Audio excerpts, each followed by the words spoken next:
Welcome. If you're a woman who has a sense that there's more out there for you, you're in the right place. I'm Whitney Baker, host of the Electric Ideas podcast. Somewhere along the line of work and kids, life carried on, but I lost track of my truth. I'm on a reflective journey, and that's what this podcast is all about. Each week, I interview a woman who is lighting her own path and offering others hope. Before our conversation ends, we'll share a reflective question for you to explore.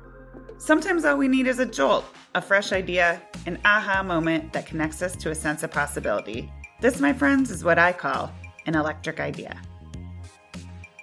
Welcome back to Electric Ideas. Today's guest is Yolanda Canny, better known as Yo. Yo is somebody who was in leadership positions for more than 42 years.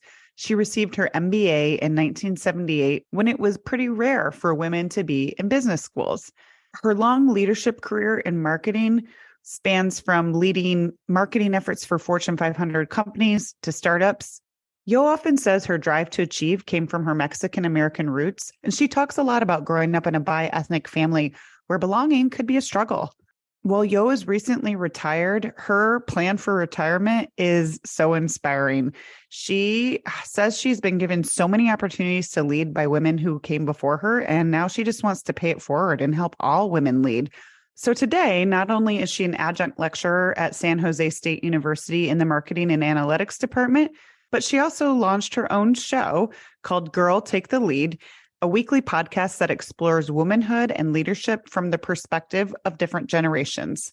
I know you're going to leave this conversation feeling empowered, so let's get into it. Yo, welcome to the show. Thanks, Whitney. I'm so excited to be here today. I'm thrilled to have you. So we are going to get into all things women and leadership today, and I'm really excited because we haven't touched on this topic much in this show, and you're going to have so much wisdom to share, I know. So I like to dive right in. So I'm going to start right here. You've argued that all women are leaders in their own way. Tell us more about that. Well, I think that women just being like every day, everywhere, in their homes, in their families, maybe in their work, in their community, we are called upon all the time to be leaders. So I don't think women need to see this as, well, I'm not the authority, or I'm not in responsibility, or I don't have this title.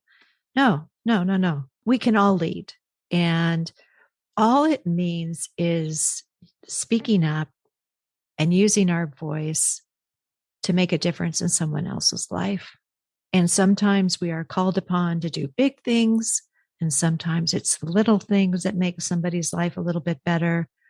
But everything is available to us. And Brene Brown has this, she says that courage and fear are not mutually exclusive. And sometimes I think we hang back from being leaders because we're fearful, but it's normal. And we can feel brave and we can be afraid at the same time. And I think as women, I see that our purpose maybe is to step into that fear, to stand for other people. And that allows us to be more empathetic and compassionate in our life. You've played a lot of different leadership roles in your life. At what point in your own career do you feel like you were able to move through this fear and kind of allow yourself to fully shine? Did you experience that yourself? Sure. I think there's sometimes in life where Viola Davis talks about this in her book, Finding Me, about looking at the giant in the room. And it could even be just a parent. It could be a teacher. It could be a coworker. It's looking the giant in the eye and standing in your own. And in my life, my father was a huge figure, and he was a Marine who was used to having his way in his own home. And when he came into our home, he thought he ran the show. And there was a time where I had to say, no, your home is yours. Mine is mine, and it's not yours. And I think we all have these moments of stepping up and having courage. And speaking our voice in the face of a giant and moving ourselves forward through those. I love that reflection of looking the giant in the eye. And I just love this picture you're painting for me immediately. If I can reflect this back about leadership being more about stepping into our power, and it doesn't have to be in any certain environment. It's not so restricted. Right. And you are bringing along your family or your people, your tribe, however you want, your team. You're doing it for them. It's not so much about you and your ego. You can put that aside. It's about stepping in to your own power because you are taking care of the needs of others. And you almost can't stop it. It's almost like you are propelled by some kind of energy outside yourself. And all of a sudden you are speaking in a voice that you just go, I don't know where that came from, but I had to say it. I had to do it. And I think those are huge moments in our lives when those things come up. Definitely. I mean, I think moving past that fear, and I love how you're saying it, it kind of lifts everybody's boats, right? Totally I mean, does. You're not only serving the world, but you're showing other women what they can do, showing daughters what they can do. Right. And normalizing the fear because we think fear is weakness, and it's something that we need to be ashamed of or run from. But when we speak into the fear and we normalize it for the other people on the team, or the way in which we're speaking about things, like saying, oh my God, you must have been so crazy frightened. It's so great that you were able to do what you did. Or normalizing it for the family, like, it's okay to feel afraid. We're going to be okay. And that's the leader. That's the leader in us who are saying to our groups of people, it's okay. And we're going to be okay. We're going to get through whatever this is. That's how I look at it now. I love that. Beyond, being a leader who normalizes, hey, this is really scary, but I know it's right and I'm going to step into it. What else do you think leaders who make the most impact know? I think that they know how to be vulnerable and connect with others. They're very empathetic and they can presence compassion. That's when, they show the humanness. It's not about power. It's about being a human being and connecting with other people. Oprah says that the most prominent women leaders show the importance of honesty, courage, impact, and decisive action in leadership. And I think that's nailing it, right? Those people that have that can presence that, I think we follow them anywhere. I get that. I get what they're doing. I get how honest they're being, how vulnerable they're being. We forgive people when they're that vulnerable to us and just being completely honest and open. I agree. I think that there's just a natural trust that gets pulled forth when someone is authentic enough to kind of give us a peek under the hood. So they're not put on a pedestal, right? They're humanized a little bit. Absolutely. And they've got families, they've got their own ambitions, they have their own things that are going on in their life. Maybe they're suffering in some way too. It's all made present. I think that people view those leaders as somebody like me and someone that I can trust. And that's what I think we want in leaders, is that trustworthiness. When you're working with somebody, you're trusting them with your career, you're trusting them with the hours of the day that you're giving them. You're turning that over to them, that they're going to build your career. They're going to give you opportunities. They're going to invest in you. And when that happens, I think people trust that. You feel inspired, you feel empowered, and you can take more on because someone's got your back. I know you're someone who advocates for standing in your beliefs and your values. I think something that women have struggled with in my past professional experiences and even personal experiences is knowing that there's possibility for a change that would be good for anything from a school to an organization, but not feeling confident or like they have tools to bridge the conversation when they know that their belief might not be popular. What advice do you have there? Well, there's a few things I've learned along the way. One, I learned to always get more people in the boat with you. So that means that if I have an initiative that I really want to see come forward, I want to have suggestions from people who are senior leaders I want to populate it. I don't want to just walk in kind of cold turkey and expect people to understand what I'm trying to do. Taking time aside, having small groups, having one-on-one conversations with people to help them understand what I am trying to do. I think that's how you make change. People have to understand what it is, what my motives are, what I'm inspired by, what brings me to what I'm trying to put forward. And I think the way that you do that is connecting with others. So by that connection, it's building that trust that I'm actually trying to make this change for a totally good reason. And I want you to understand it. Using mentors, using a sponsor of some kind to just help advise, like where the pitfalls are, who's going to probably not like what you're going to say, what they care about, so that you speak into the common care that you both have, perhaps about the issue that you're trying to make a change about.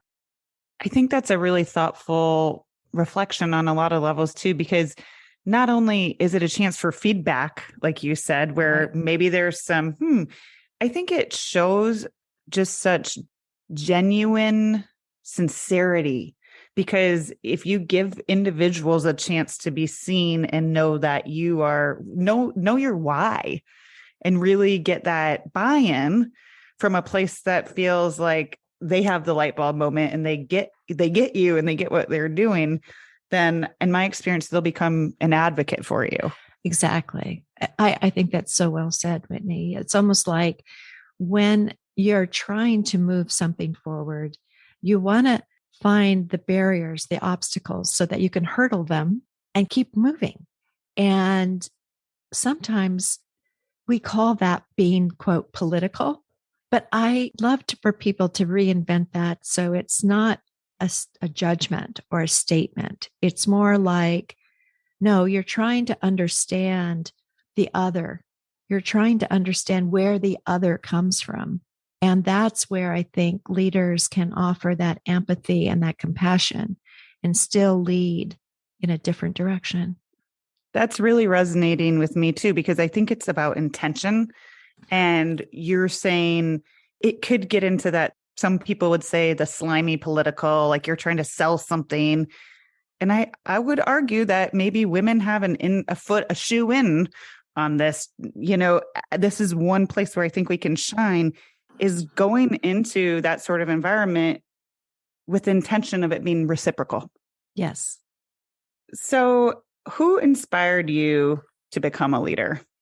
Well, this was a great question because I reflected a lot on my life. And there actually is research that shows some of the global leaders that have been women had fathers in their life who kind of gave them different alternatives than what was available to women at the time. So that's like a Hillary Clinton and, just people who have that caliber and some of the research that's been done. And I had a dad like that who taught me so much. Like he took me fishing, he took me backpacking, and with both he and my mom made tremendous sacrifices. So I went to a good school and I just was given every opportunity I could to lead, to get beyond me, to feel uncomfortable, to feel like the first time I got on a horse, like I could learn how to do things. It was that kind of inspiration. And I'm telling you, it never stopped. going back to Viola Davis for a moment, she says that she feels like she's always been running, but it's just like her feet just stopped moving. And I sort of feel that way, like I've always been leading. And I was senior class president. I was, sorority president. I top honors and always a high achiever, and made it to the C-suite a couple times. I just haven't stopped leading. It's like it just keeps happening. I just keep doing it. And I just think it comes from all of those great opportunities I was given very young to step outside of myself and to see other women, especially in Campfire Girls at the sleepaway camps, who were amazing to me. Like they were confident, they were beautiful, they were just doing these, using an axe and a hatchet and making a campfire. And I just was blown away by them. I think that, and seeing women who loved horses and, were horsewomen and strong and confident. I mean, it was just, I think that's what started this whole thing. And I just continue to kind of enjoy it, study it more, look at it. I love that you were given all these opportunities to just stretch and grow and expand and then see what it looked like to lead in lots of different ways. Yeah. And it's interesting to me that now you're in quote retirement, and we'll get to that later because I feel like you're not done. You're just in a second act. Now that your feet have rested a little bit and you've had a chance to clearly reflect on your own leadership path, what wisdom about women's leadership is it most important to impart on your own daughters?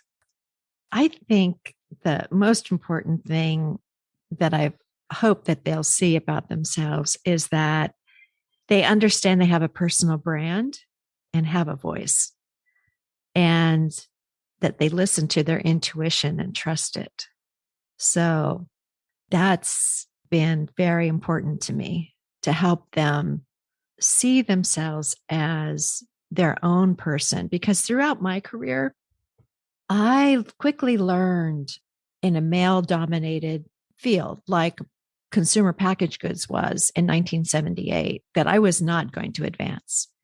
And so my strategy for my career was to go to different companies and learn as much as I could, go as far as I could until the ceiling hit me. A couple of times I cracked through and was a senior vice president. And on the way up, I had to take a different path, which was I'm going to go over here and learn about this kind of marketing and become an expert in launching new products. So I was kind of investing in me and who I was. And that insight is one that I want to carry on to my daughters, that they invest in themselves, that they look at what it is they need to learn and what they have passion for and what they love doing. Because that's what I did. I fell in love with marketing in graduate school. I had been a psychology undergrad, and here I went to business school. And talk about fear. That was like the most fearful thing, walking into business school, USC, my Samsonite briefcase, and looking very much like, don't talk to me, I'm too frightened. I just put myself in a place of being terribly uncomfortable, but determined to do well.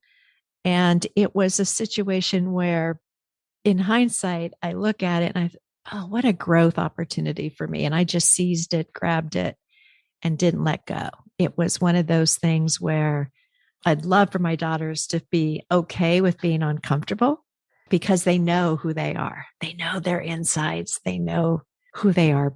And that's what I call a personal brand. Something that's really calming to me as you talk is just this lesson that I've learned in my own path too, that sometimes massive growth is on the other side of being able to tip past that fear tipping point, taking the uncomfortable leap and trusting. I just want to mirror that back to you a little bit because that was a lot of goodness in there.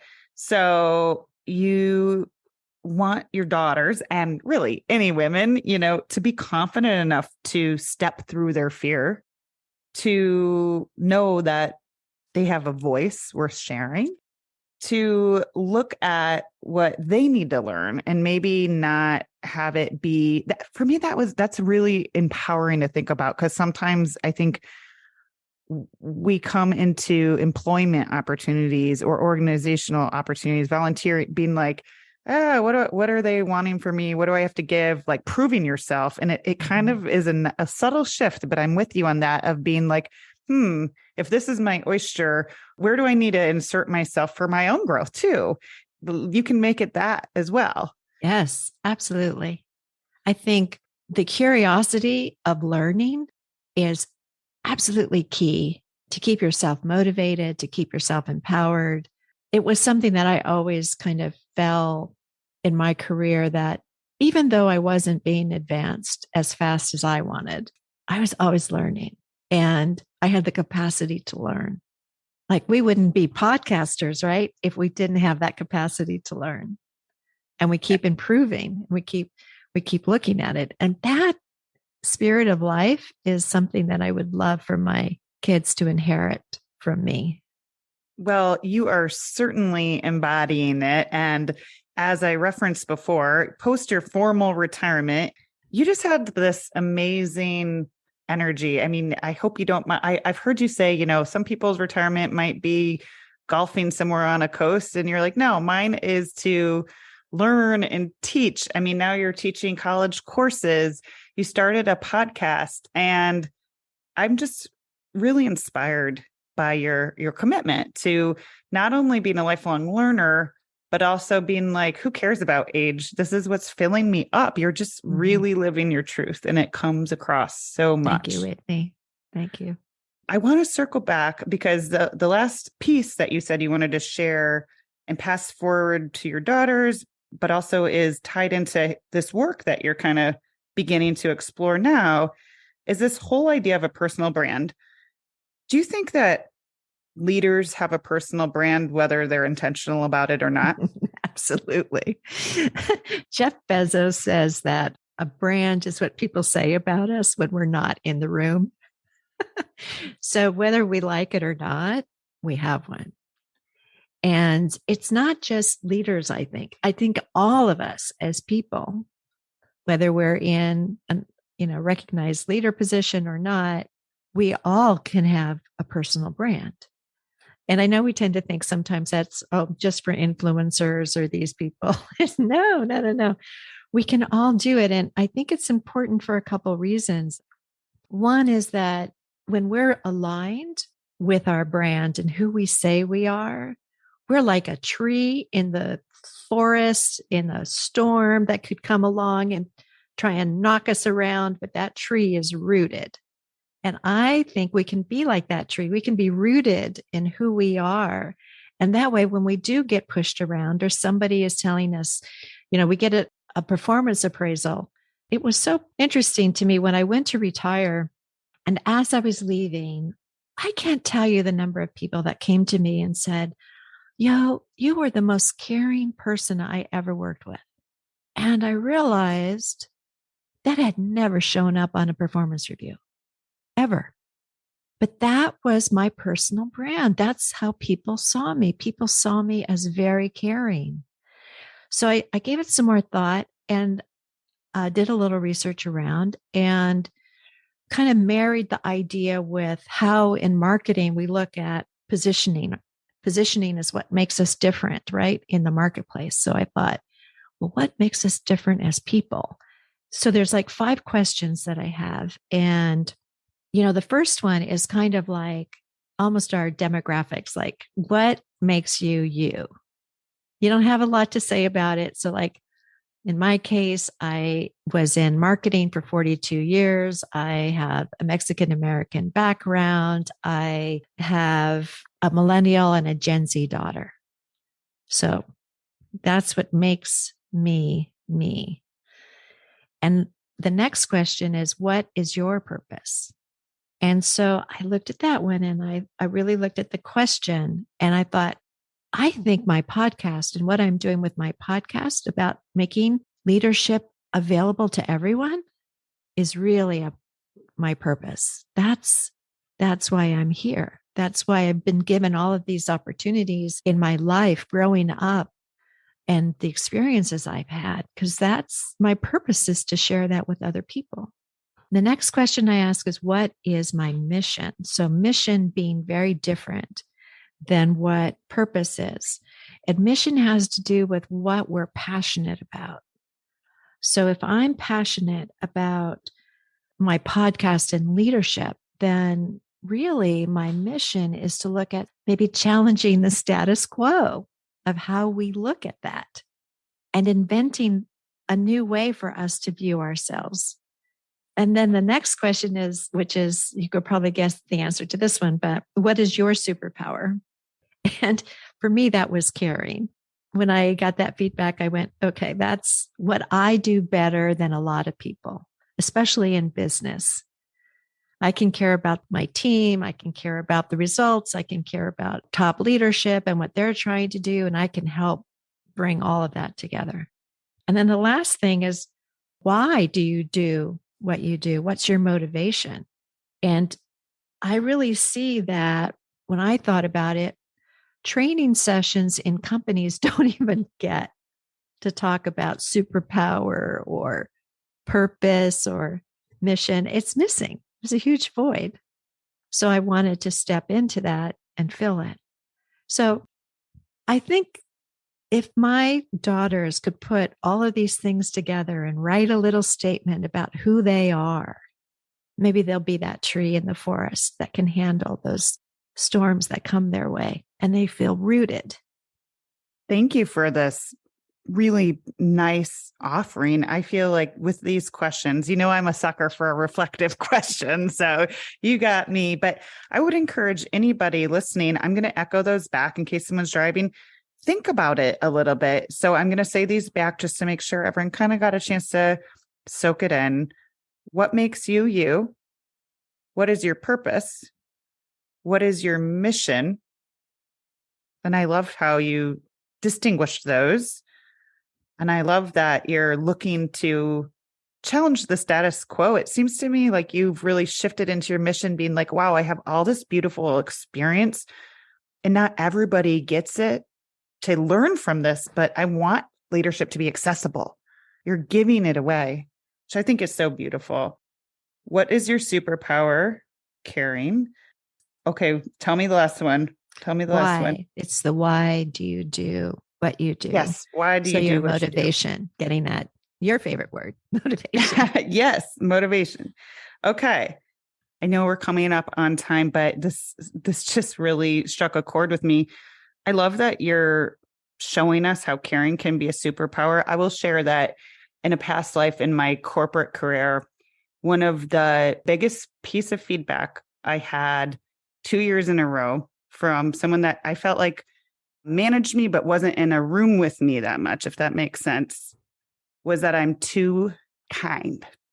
And I knew, but didn't have the words to advocate for myself in that moment that, yes, that's me being authentic. That's who I am. For me to not be kind, for me to act like I'm too cool or the unapproachable cold boss would not feel authentic to me. I'm just warm and curious, and that's how I'm going to be.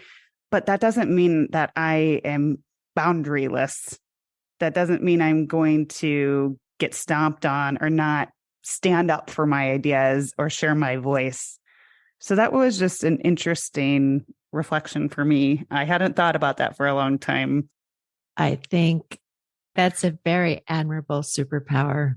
And I think if we changed performance reviews to reflect some of the values that we know are important in leading others, having empathy, caring, being kind, all of those things, it would make the workplace such a different place.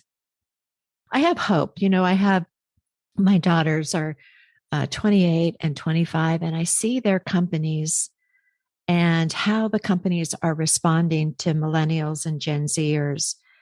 And I'm so proud of Gen Zers. A lot of people underestimate them, but they're advocates, boy, and you don't mess with them. They can see through you. And if you're not keeping your end of the bargain, whether it's about inclusion, whether it's about flexibility in the workplace, more time off, whatever it is, if you're not walking the walk, they walk. And they're not afraid to walk. Like in my day, to be with a company for a couple of years was like, you'd hear that headhunters say something like, "Oh, what was the problem? You moved around a lot." Well, these generations, they don't have that at all. And that's why we have this mass exodus right now of women in high leadership positions, because they're like, I don't need this. And they walk. Women are finding their way. They're finding their voice, and you've got to deliver it. And so I don't know. I think we need to have that vulnerability and that connection with others and that kindness, Whitney. Oh my gosh, we need that. Well, thank you. That feels hopeful. That's the exact right word. That feels hopeful to me. And I'm glad. I mean, I think that's what all of us want for the next generation of women, and they're the next and the next. So thank you. I always end my episodes with the same question, and that is, what's one question women should be asking themselves more? I think definitely, what is your superpower? Love it. Okay. I know you have a link that we also will put in the show notes so that we can make sure if people want to explore those gorgeous questions you shared, they have a place to find it. But I think that people are going to want to hear more about your empowered perspective on women's leadership. So tell us where we can find you. So I have my podcast, which is Girl Take the Lead. And I also have a website, girltaketheleadpod.com. And you can find me on Instagram and LinkedIn at Yo Canny. And on Facebook, our Girl Take the Lead public Facebook group. You're welcome to come join us and talk about leadership. We love it. Wonderful. Thank you for being here and inspiring us today. Thanks, Whitney, very much. I'm so glad you joined me today. If you're looking for more, feel free to connect with me on Instagram at @WhitneyWoman. And if you enjoyed the show, I invite you to support me by leaving a review or sharing it with a friend. Hope you have an inspired day.